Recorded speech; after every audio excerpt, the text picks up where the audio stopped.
precedente, né? Só falando aí de completar essa tarefa. Quem quiser fazer com mais cuidado essa tarefa, tudo bem. Mas a gente já entendeu a estrutura dessa equação. Queria fazer uma observação só para terminar aqui, que é a observação sobre a relação que a simetria tem, a gente pode tirar a relação entre a simetria e um resultado que fala do espectro, do modelo que é descrito por aquela simetria.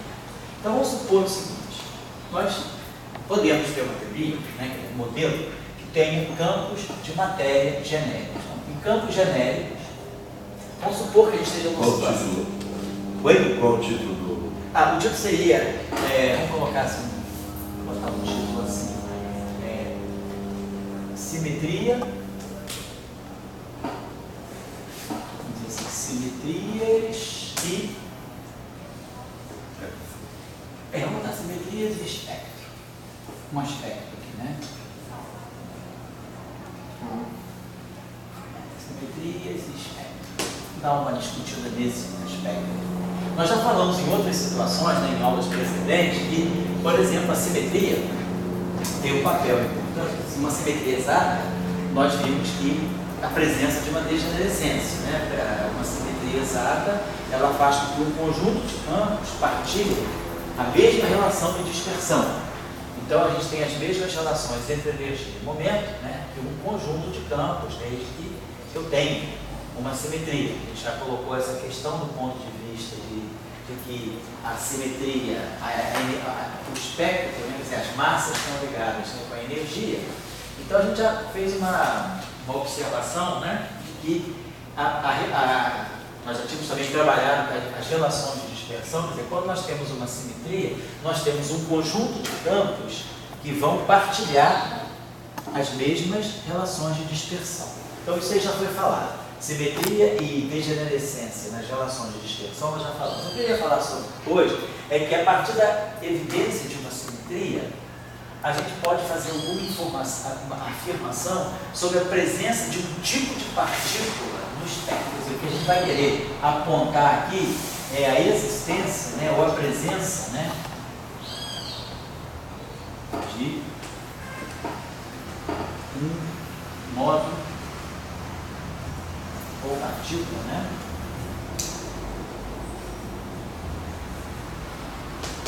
especial no espectro. O que seria isso? Então, suponhamos, vamos começar o caso global. O caso global. Então, a simetria global.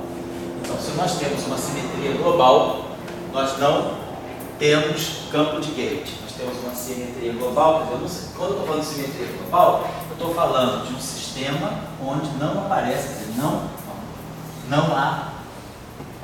Porque eu posso ter um problema que tem uma simetria global, mas que também tem campo de Gauge presente, o campo de Gauge é de uma outra simetria local, mas eu estou falando de um problema em que não há campo de Gauge. Então nós temos um problema em que depois nós vamos introduzir o campo de Gauge. Vamos primeiro analisar uma situação em que não há campos de Gauge, só há campos do tipo campos de matéria.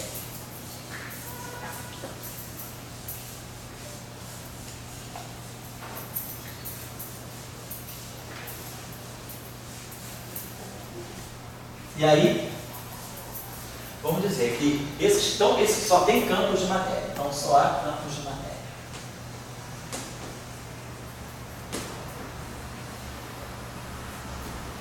Estamos fazendo uma análise ainda sem campo de Gauge. Tem uma simetria global, mas não tem campo de Gauge. Só campo de matéria que se transformam sobre essa simetria global. Pode ser abeliano ou não. Então, por exemplo, eu posso ter um conjunto de campos escalares transformando-se sobre essa simetria I, ômega A, GA e J, Φj. E podemos ter um conjunto de campos fermiônicos também se transformando sob essa mesma simetria, só que numa outra representação.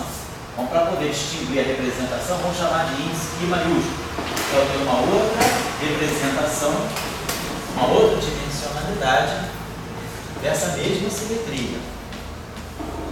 Então, como se eu tivesse uma réplica, mas com matrizes de outra dimensionalidade. Então tem campos bosônicos e campos fermiônicos se transformando sobre a mesma representação, sobre a mesma simetria. Bom, o grupo é o mesmo.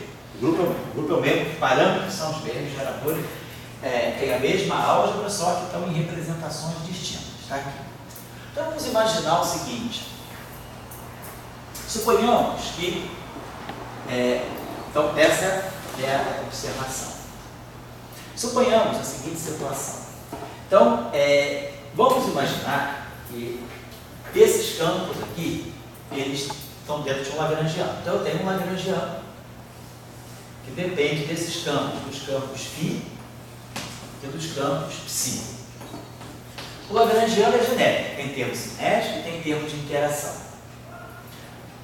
Vamos analisar então a situação. Então, se eu tenho esse lagrangiano, eu tenho os termos cinéticos e tenho os termos de interação. Do lagrangiano eu tiro o meu hamiltoniano, tiro a minha densidade de energia no sistema. Nós já aprendemos a ver como é que é.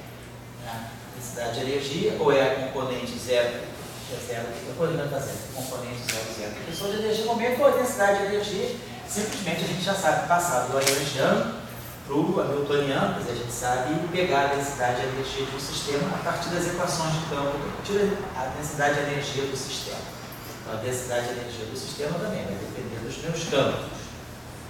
Mas aí agora eu vou fazer a seguinte consideração. Eu vou procurar qual é a configuração de campos que me dá o mínimo de energia do sistema. Vamos pensar aqui o seguinte, vamos pensar que esse nosso lagrangiano, ele tem a parte cinética, vamos escrever o nosso lagrangiano desse modo. Ele tem um lagrangiano cinético que depende das derivadas dos campos. E o meu lagrangiano tem uma parte potencial. A parte potencial, ela não depende das derivadas dos campos. É uma parte que não tem nenhuma contribuição de energia devido ao campo estar oscilando no tempo e no espaço. Quer dizer, a parte cinética é a parte que pega, né, a dependência do campo nas coordenadas espaciais. Então é a parte que tem derivado de campo. A parte potencial é a parte que não tem derivado, é a parte que não tem nada de cinético. Então são só os campos, polinômios, né? Potências, multiplicações, são polinômios dos campos. Então você tem a parte de energia potencial, que vai depender também de φ e de ψ. Então vamos agora, quando a gente tira as equações de Euler-Lagrange, por exemplo, as equações de Euler-Lagrange para o φ, né, nós vamos ter dl, d, vou pegar aqui as equações de Euler-Lagrange, dl, de dl, d, dφ, menos dl, dφ, igual a zero. Então vamos imaginar o seguinte, que a configuração, os termos que têm derivado, eles estão dando a contribuição cinética. Então eu vou imaginar que nós estamos numa situação também que é fisicamente razoável. O que a gente espera? A gente espera que os termos cinéticos tenham contribuição positiva para a energia. Claro que em sistemas de mecânica clássica, né, os termos de energia cinética são sempre P2, momento ao quadrado, sobre 2 são sempre positivos. Mas numa teoria de campos, eu posso ter termos cinéticos, termos que dependem das derivadas dos campos, mas que podem dar uma contribuição negativa para a energia, por causa da métrica do espaço de Minkowski, que é um ser positivo definida. Não vamos considerar esse caso, vamos considerar o caso usual, que é o campo de Klein-Bordch, o campo de Dirac. Todos esses campos, eles têm um termo cinético que vai dar contribuição positiva para a energia. Então, o caso usual é o caso dos termos cinéticos estarem dando contribuição positiva para a energia. Eu quero buscar, o que eu quero buscar do meu sistema? Eu quero buscar qual é a configuração de campos que dá a mínima energia. Então, a minha busca aqui é, eu vou querer estudar, quer dizer, eu vou buscar as configurações de campo,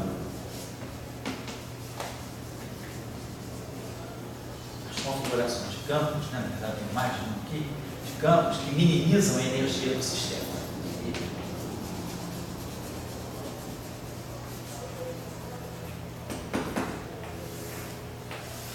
A energia total do sistema.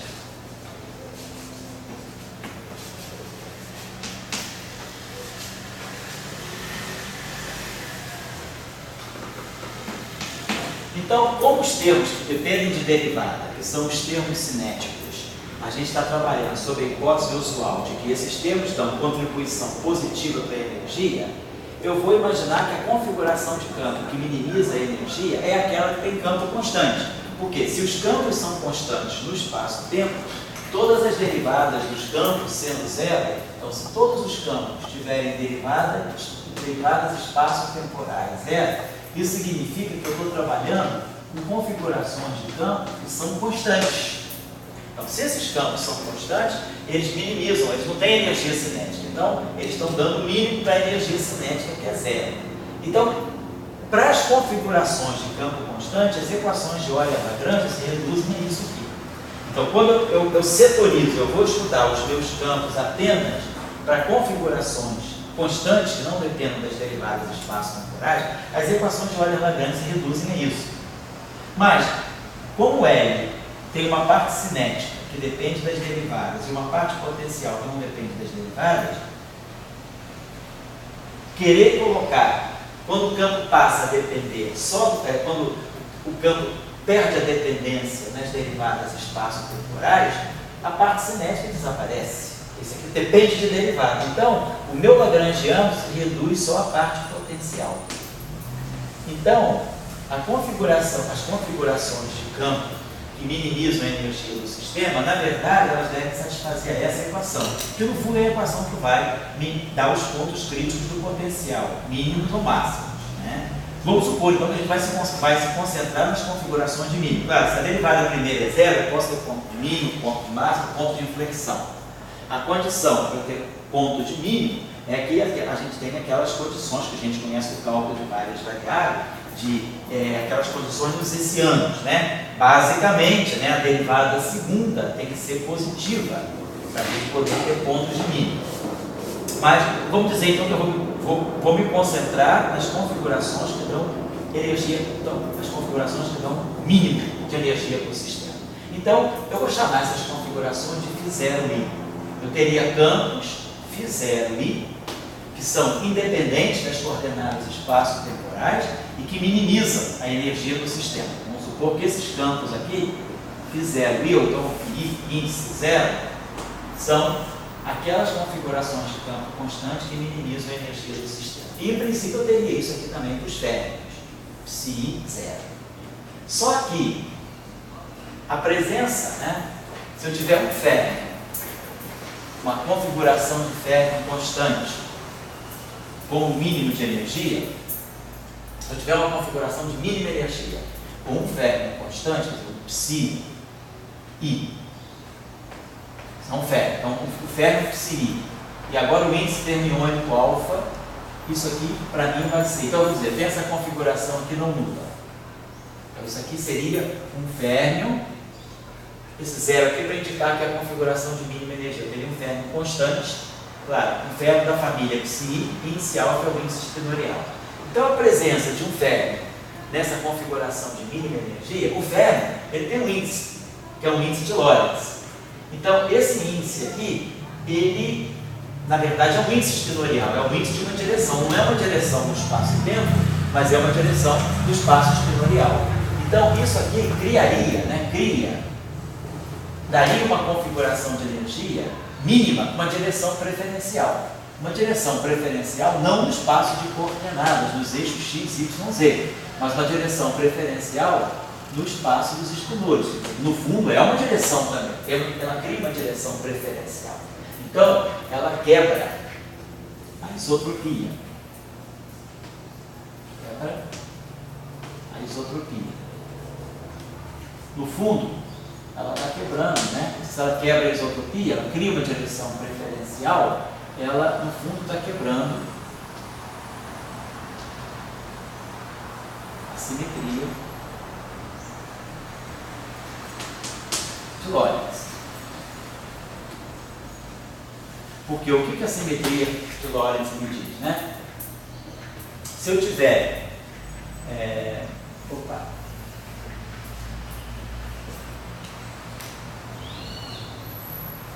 a simetria de Lorentz, quer dizer, eu estou criando uma direção preferencial no espaço dos espinores. Então eu teria uma configuração de mínima energia com spin meio, que o ferro tem spin meio. Então, de uma certa maneira, eu tenho uma direção preferencial, no setor espinorial nós temos. Então, eu estou quebrando a isotropia desse estado de mínima energia. Então, eu não vou querer isso. Nós vamos querer considerar que o estado de mínima energia do sistema, ele deva ser um estado completamente isotrópico. Por quê? Por que a gente imagina que seja o estado de mínima energia do sistema? O estado de mínima energia do sistema clássico, ele é o candidato para ser o estado fundamental da teoria quântica. E aí a gente espera que na teoria quântica eu não tenha momento angular no estado fundamental. Eu imagino que o meu estado fundamental deva ser um estado completamente isotrópico, porque eu quero ter um estado, porque na verdade a gente imagina que numa teoria quântica, o vácuo, ele é completamente vazio, ele é o vazio. Então aquilo que vai descrever o vácuo, ele não pode ter uma direção preferencial. Se tem uma direção preferencial, deve ter alguma coisa que não seja o vazio. Então a hipótese que a gente faz normalmente em teoria de campos, clássica, é que o estado fundamental ele não deva ser caracterizado por nenhum campo que tenha spin diferente de zero. Todos os campos que têm spin diferente de zero, se eles tiverem uma configuração não trivial do estado de mínima energia do sistema, eles estão criando uma direção preferencial. Então estão quebrando a isotropia daquilo que seria o vácuo da teoria quântica. Então, se eu estou quebrando a isotropia, significa que o que eu espero? Eu espero que o vácuo da teoria quântica seja vazio absoluto. Ele não tem noção de direção, ele não tem nada, é vazio absoluto. Então, essa é a hipótese. Isso é uma hipótese de trabalho. Então, a gente pode criticar isso em vários pontos de vista. Hoje a gente está, inclusive, vendo isso. Pode ser que a gente tenha um desvio, né, de simetrias fundamentais. Pode ser que, a partir de uma física mais fundamental, o universo se congelou, ele dando uma configuração de mínima energia que tem uma direção preferencial. Isso é uma coisa que é sujeita a crítica. Pode ser que a gente tenha pequenos desvios, pode ser que haja alguma estrutura não trivial para o vácuo. A gente não sabe. Então, o que a gente supõe em teoria de perturbação normalmente é que o vácuo seja trivial. O que é o vácuo trivial? O vácuo trivial é o vácuo que não tem momento, é o vácuo que não tem energia e é o vácuo que não tem momento angular. Se ele não tem momento angular, ele é isotrópico. Ele é igual em todas as direções. É isso que nós estamos supondo aqui. É que nós temos um estado de mínima energia, um estado de mínima energia,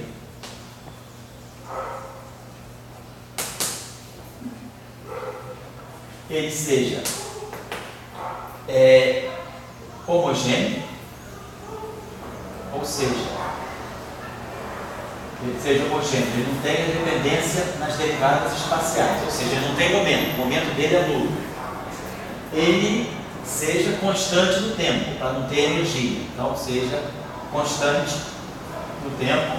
Então, homogêneo é momento nulo, constante no tempo, energia nula, e seja isotrópico, momento angular nulo. Isso caracteriza o estado fundamental, que para nós a ideia de vácuo vai ser essa. Então, os únicos campos que podem ter no vácuo uma configuração não isotrópico, porque ele não tem momento angular. Ele é igual, tá? Não tem momento angular, não deve ter uma direção preferencial. Então, os únicos campos de uma teoria relativista que podem ter uma configuração não trivial no estado de mínima energia são os campos escalares. Então, a gente reserva, né?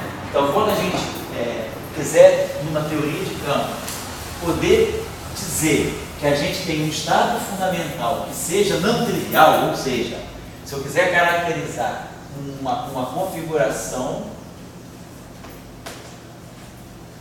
não trivial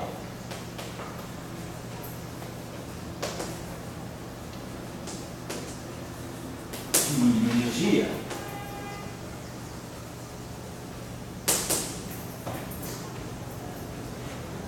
nessa configuração eu posso ter campos escalares, então eu posso ter campos escalares, um valor de mínima energia não zero.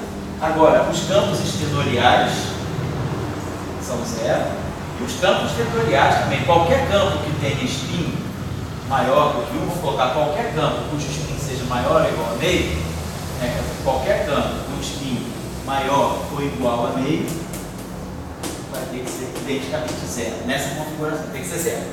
configuração, então, de mínima energia de qualquer campo com spin maior do que meio, configuração então, de mínima energia de qualquer campo com spin maior ou igual a meio é zero. Por quê? Porque isso proíbe, evita do vácuo ter uma direção preferencial, ou seja, ter um momento angular intrínseco, ter uma direção quebrar a isotropia. Essa é a hipótese do trabalho que a gente faz. Então eu só vou poder centrar, para olhar as configurações de mínima energia, eu só vou poder olhar, eu vou diretamente olhar no setor de escalares. Então o que a gente vai poder dizer é que, suponhamos então que nós estejamos numa situação em que eu tenha campos escalares em configuração, uma configuração não trivial no vácuo, no estado de mínima energia. Isso aí é a base da chamada quebra espontânea da simetria. A quebra espontânea da simetria é exatamente isso. Quando eu tiver campos escalares e eu olhar para a energia do meu sistema e descobrir que eu tenho pelo menos um campo escalar, não zero, dando o mínimo de energia do sistema, se eu olhar o mínimo de energia do sistema, a configuração de mínima energia do sistema, e tiver um campo escalar, pelo menos um campo escalar, com configuração de mínima energia, não zero, isso é o que a gente chama de quebra espontânea de simetria. Então, para nós, o que a gente chama de quebra, né? Espontânea.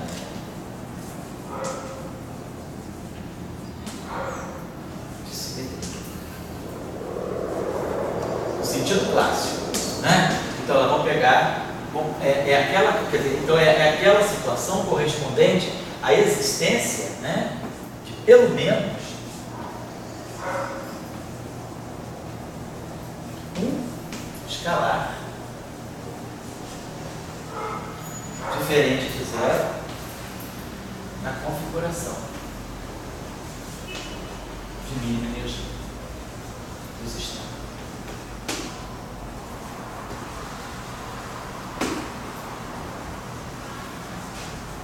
Isso para nós é a quebra espontânea da simetria. Nós vamos ver em outras situações, né?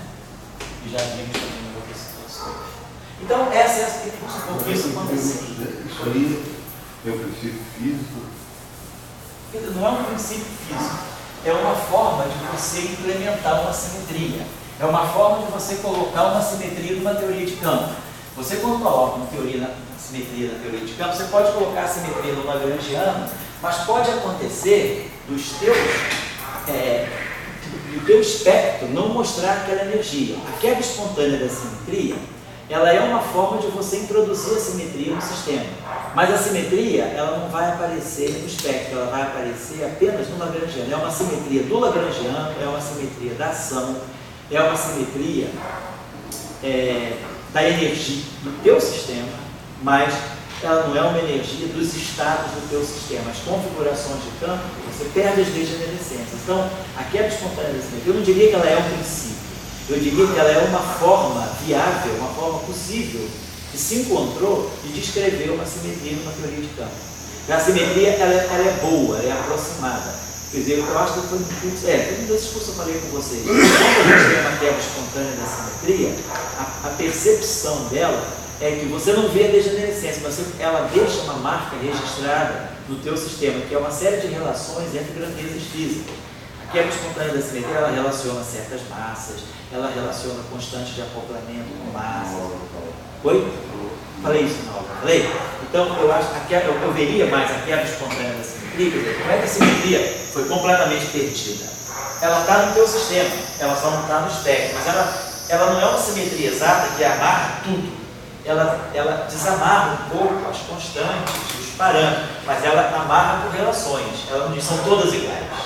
As massas não são todas degeneradas, mas eu consigo estabelecer uma relação entre as massas. Então, a quebra espontânea da simetria é um mecanismo que a gente tem de implementar uma simetria do sistema para poder descrever um sistema com uma simetria que não é exata, ela é aproximada. Então, a quebra espontânea é um mecanismo viável de implementação de uma simetria que não é exata. O parâmetro alfa é uma maneira de implementar uma simetria. O parâmetro alfa, estruturalmente, ele traz a simetria. O parâmetro alfa te tira da Isso. certa relacionando as coisas. Isso. Aquilo que é um primo parental que também implementa a simetria. Isso, ela é filha do parâmetro alvo. O parâmetro alvo você pode entrar com o parâmetro alvo, tendo ou não quebra espontânea na simetria. Você traz o parâmetro alvo. Com esse parâmetro alvo, a tua simetria pode ser exata, mas ela também pode ser quebrada.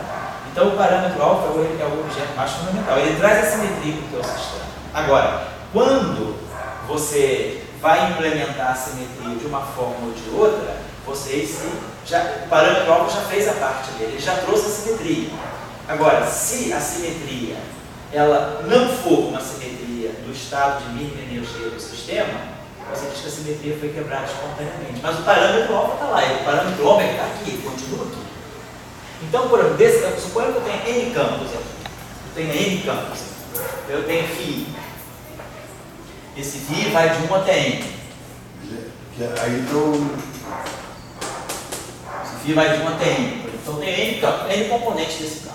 Então o parâmetro alfa está aqui, o parâmetro ômega. Ele relaciona a transformação de simetria, me diz que eu posso, quer dizer, eu posso passar um conjunto de campos φ por um conjunto de campos filinha I.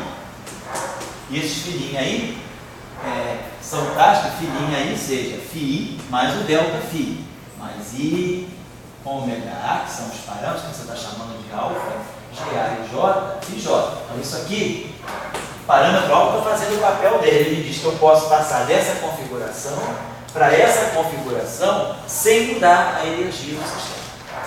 Então, a minha configuração φ e a minha configuração filinha, eles deixam a energia invariante. A variação, por exemplo, ΔL ou ΔH, a variação do hamiltoniano é zero quando eu faço essa transformação. O parâmetro alfa fez esse papel.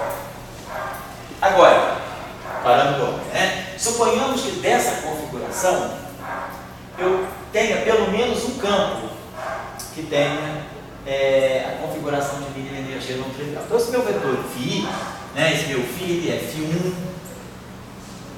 φ2, até φn. Tem N componentes. Suponhamos que uma componente, pelo menos uma componente, não seja zero. Pode ser qualquer um, pode ser o φ1, pode ser o φ2, não importa, pode ser o φn. Vamos pegar o campo, Vamos pegar, vamos supor que na configuração de mim, você calcula, você tem o potencial dos campos, você minimiza, igual a zero, e você vê que tem solução não zero. Então você pode encontrar uma solução φ0 diferente de zero, que dá energia mínima. Então, é um mínimo de energia. Então, pelo menos nada me impede de pegar uma componente. Pode ser o φ1, pode ser o φn, não importa. Vamos pegar, por exemplo, o φ1. Vamos dizer que eu tenho uma componente φ1 não nula e todas as demais nulas. Poderia ser o φn também, tanto faz. Então tem uma componente, pelo menos, que é não nula. Então eu estou numa configuração de mínima energia. E ela é não trivial. Isso me diz o seguinte, que eu posso passar dessa configuração, então eu posso ir desse φ, vamos chamar esse φ aqui de φ0, Então eu posso passar do φ0 para um φ0 linha,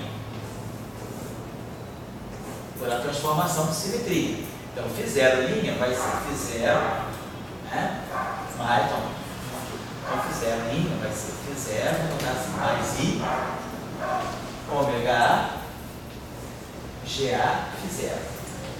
Ou seja, φ0 linha, componente I, vai ser o φ0, componente I, mais I, ômega A, GA, φ0, GA e J, φ0, J. Então, aqui eu posso colocar. Exatamente, é o mínimo. Então, esse φ0 aqui só tem componente 1. Então, isso aqui significa que eu vou ter isso aqui. Delta φ0i vai ser I, ômega A, GA, I. Mas só tem componente 1. φ0j só tem componente 1. Confiar I1, φ0i.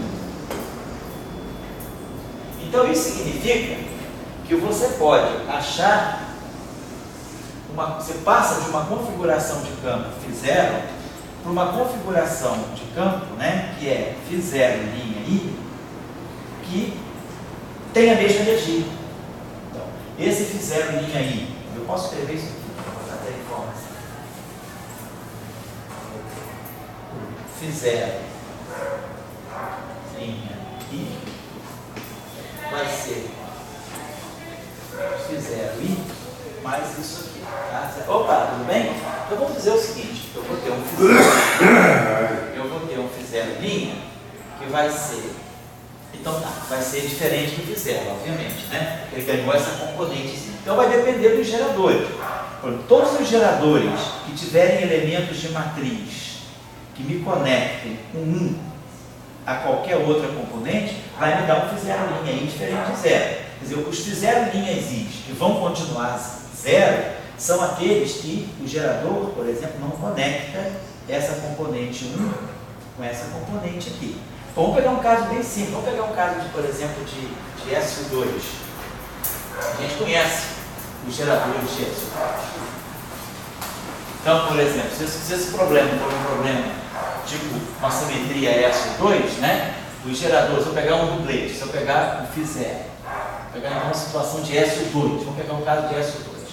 Então eu vou pegar um φ0 que tem uma componente φ1 0 e aqui seja 0.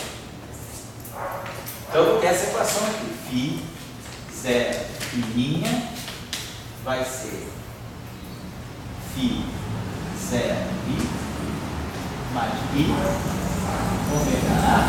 Os geradores de SO2 são sigma A sobre 2 e J atuando em. Aí aqui vai ser J igual a 1, φ1 0. Então isso significa o seguinte, que o φ0 linha 1 vai ser o φ0 1, tem ali diferente de 0, mais I. Agora, ômega 1, sigma 1. Quem é sigma 1? Sigma 1 é 0, 1, 1, 0. Quando isso aqui atuar no φ1, 0, 0, ele vai me dar essa componente. Ele vai me dar 0, φ1, 0. Tá? Quando eu fizer esse cálculo aqui, o G1, né? O sigma 1. Então ele vai me dar I, ômega 1.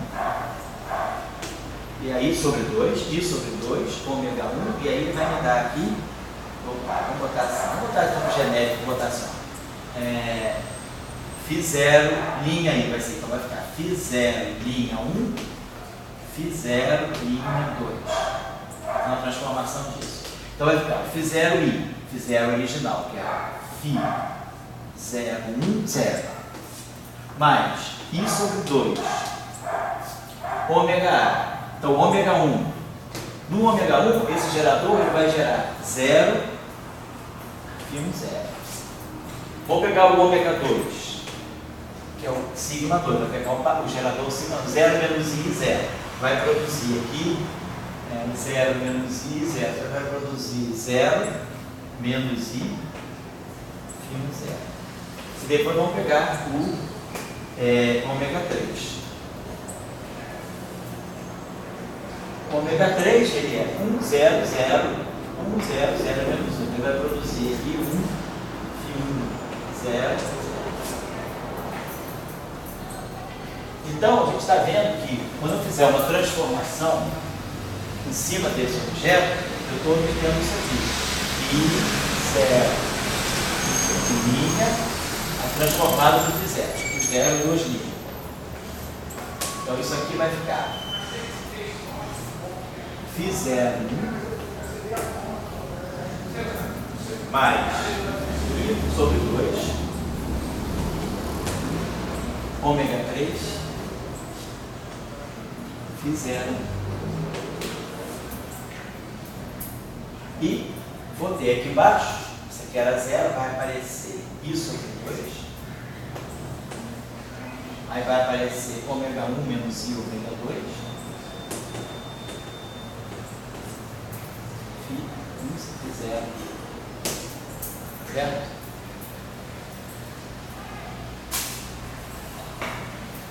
Tá certo, né? Isso. Então,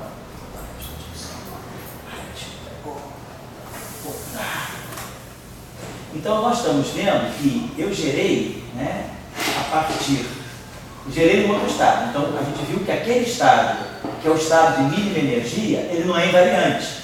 Quando eu fiz uma transformação de simetria, ele mudou, ele foi no zero linha 1, que tem, por exemplo, agora componente 2, que antes ele não tinha.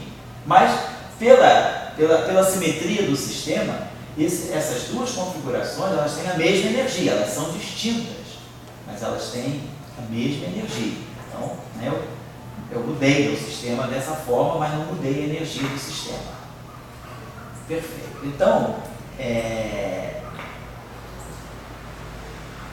isso.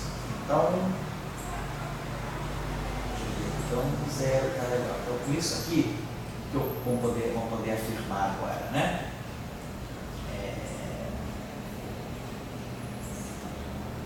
Quando eu peguei o meu gerador sigma A, né?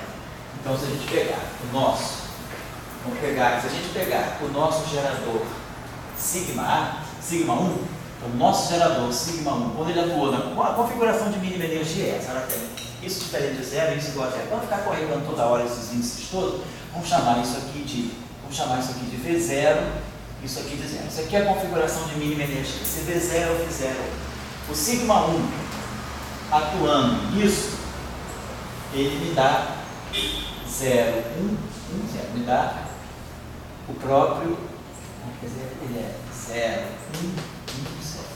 Atuando em V0, 0. Então ele me dá 0, V0. Certo, né? O sigma 2 atuando nisso, está me dando 0 menos I e 0. Está me dando então 0 e V0. Só botar assim. E o sigma 3 atuando nisso, me dá o próprio. Me dá V0, 0. Não muda, né? É diagonal, então 1, 0, 0 menos 1. Então tá legal, por favor.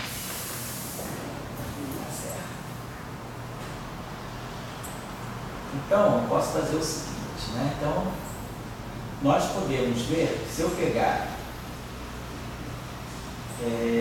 uma combinação especial, se eu pegar, deixa eu ver aqui,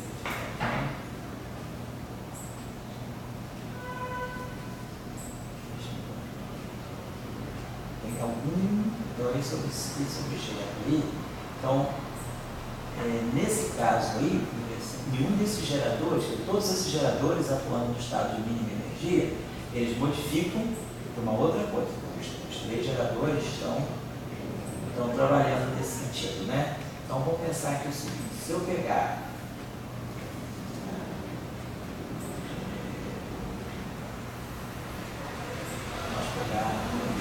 uma combinação, deixa eu ver o seguinte, se nós pegar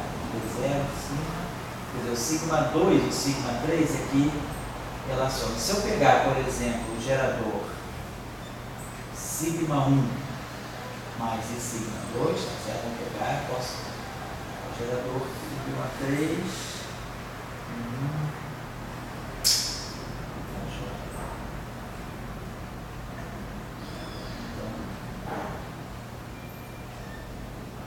isso, a gente podia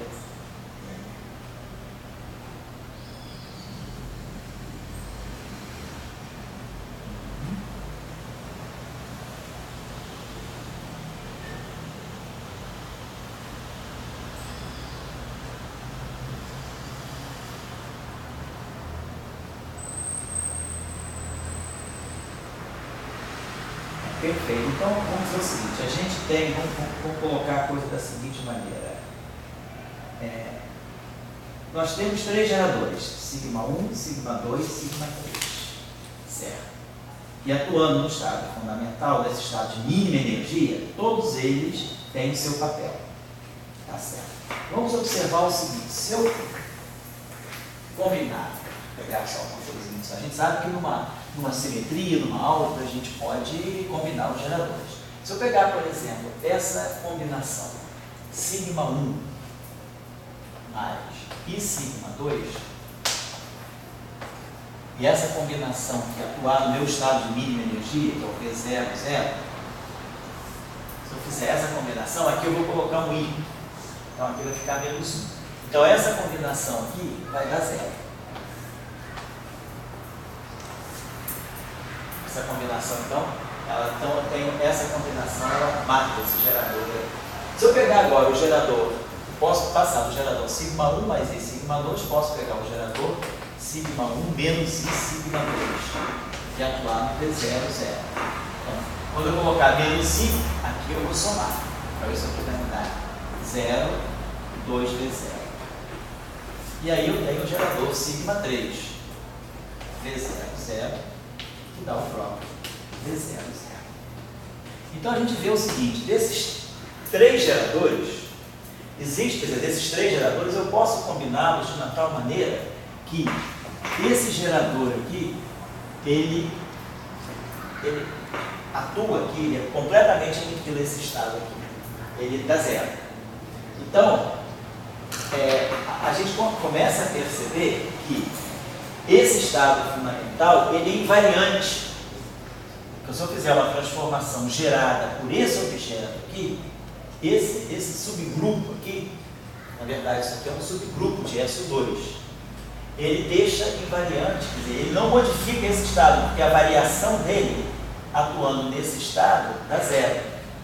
Então isso significa que se eu fizer uma transformação coordenada por esse gerador, se eu fizer isso aqui, né? Se eu fizer essa transformação, se eu pegar uma transformação dada por eu vou dar assim, V0, 0, linha, vai ser igual a V0, 0, mais I, vezes um parâmetro alfa, vezes esse gerador, sigma 1, mais I sigma 2, atuando no V0, 0, isso aqui vai me dar o próprio V0, 0.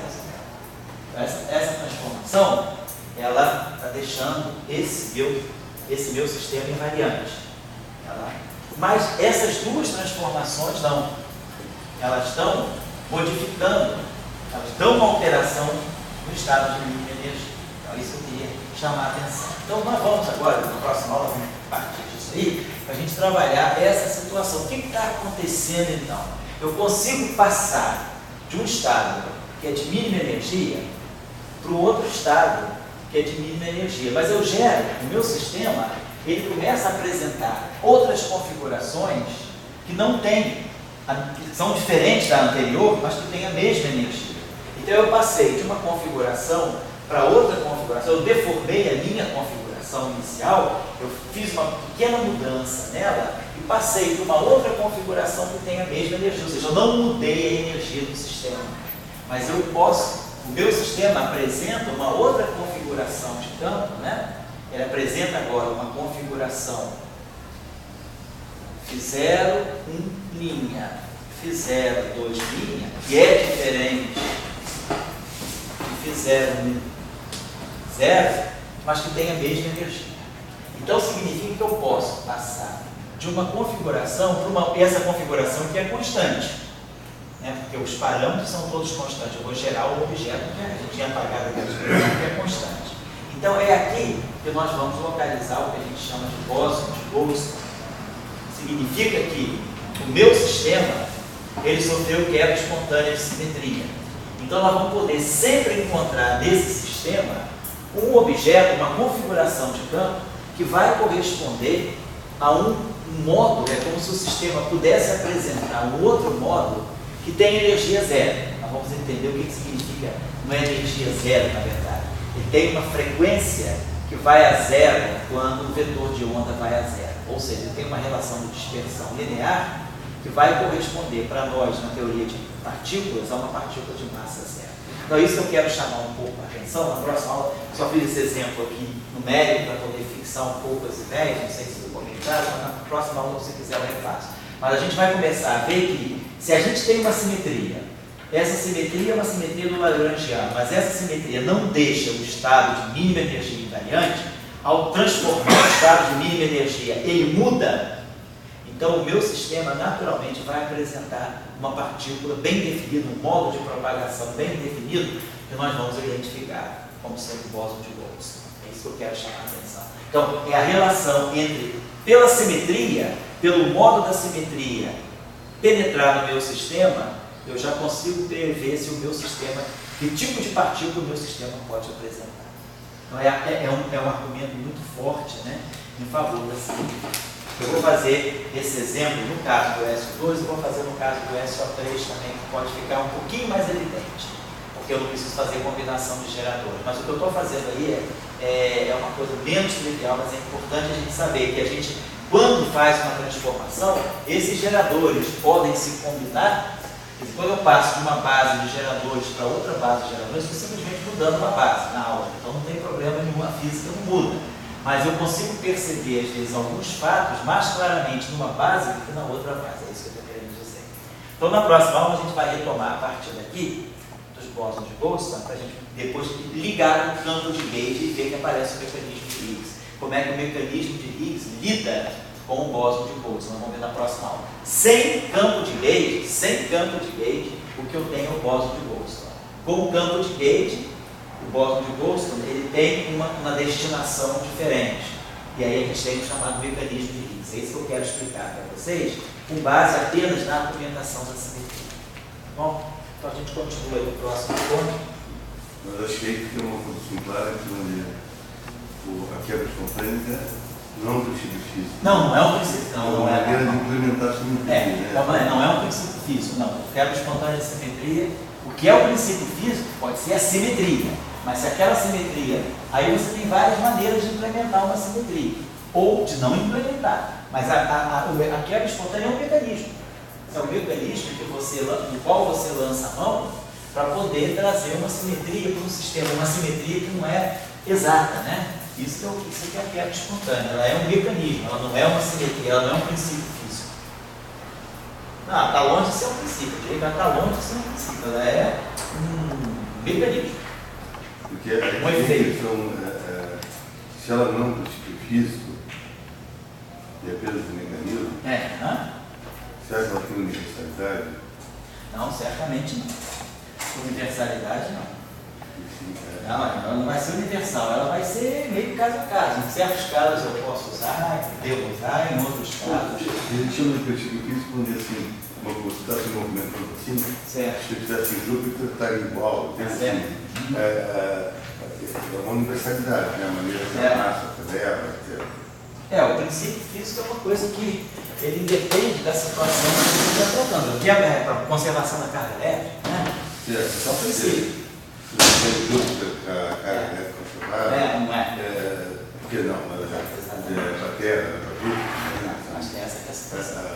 Que eu digo assim, aquela problema é essa, a meu antigo, eles falam, com o Higgs, né? Sei. Ele não emerge do princípio físico. Não. Mas ele depois é extremamente universal. Entendi. Essa é a grande crítica que você faz a ele, né? Ele entra como um dispositivo, do qual eu lanço mão para resolver um problema.